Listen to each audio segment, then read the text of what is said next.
The Lord be with you. And with your spirit. A reading from the Holy Gospel according to Saint John. Glory to you, O Lord. Jesus said to his disciples, I give you my assurance. Whatever you ask the Father, He will give you in my name.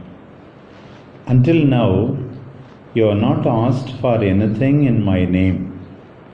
Ask, and you shall receive, that your joy may be full.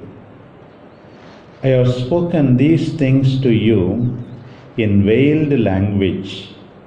A time will come when I shall no longer do so, but shall tell you about the Father in plain speech.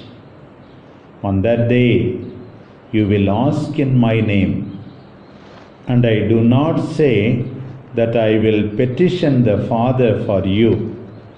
The Father already loves you, because you have loved me, and have believed that I came from God.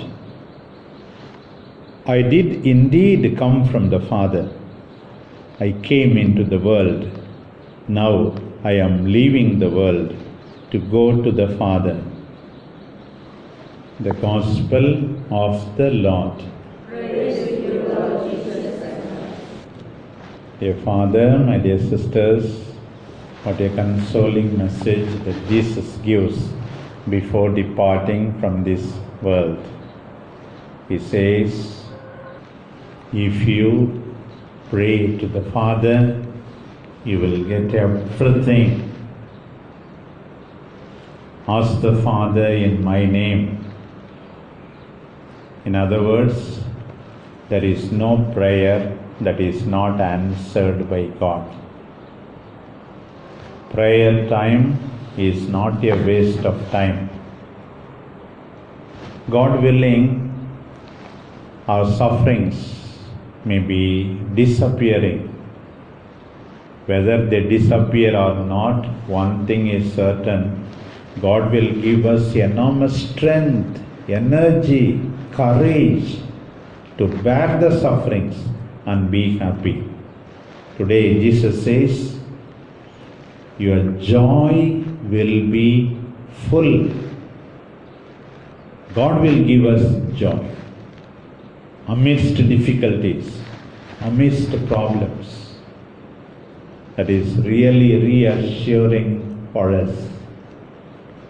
Jesus showed us the heart of the Father by the parable of the prodigal son. When Jesus was accused for being too kind to the sinners, he said, you are accusing me. I will show you the heart of my Father. My Father grieves, suffers when others suffer. My Father forgives. My Father is generous. I am like my Father. Jesus cares about us. Our God cares about us.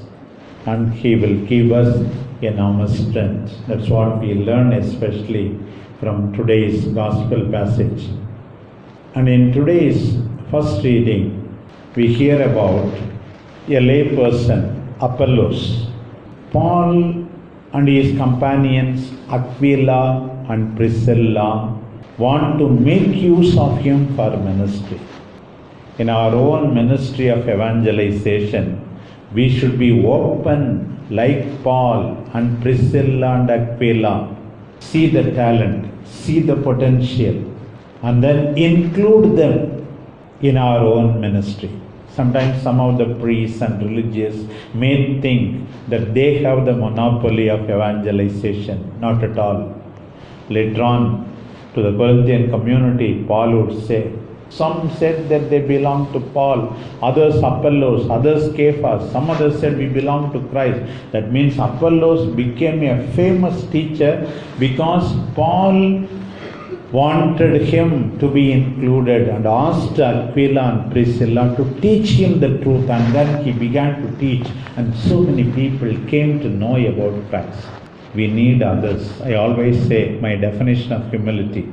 Humility is the recognition that we need God, we need others. We don't care masters. We need our children, we need our sisters, we need our collaborators. We have to recognize it constantly.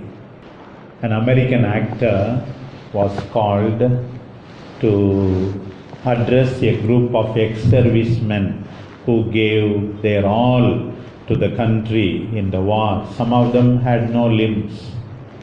He said, I am very, very busy, I cannot come. Finally, because the other people insisted, he said, I will come for 5 minutes. The person who came there for 5 minutes started talking for half an hour. Then they asked him, what, you made a big fuss? You will not come and then you will remain only 5 minutes and you are talking now half an hour? And he said, it seems. I started to finish my speech fast, but then in the first row I saw a man without the right hand, the another without the left hand. Both of them joined their left hand and right hand and clapped as I talked. When I saw them, I had mercy.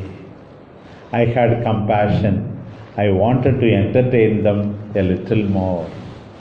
That's what will happen when God sees us. Putting together our resources, talents, time and energy together with others, God will have mercy on us. Just as the actor had mercy on us, I need this sister, I need this girl, I need this man for my ministry.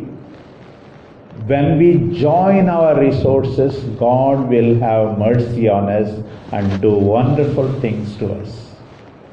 Let us continue to pray. Let us continue to collaborate.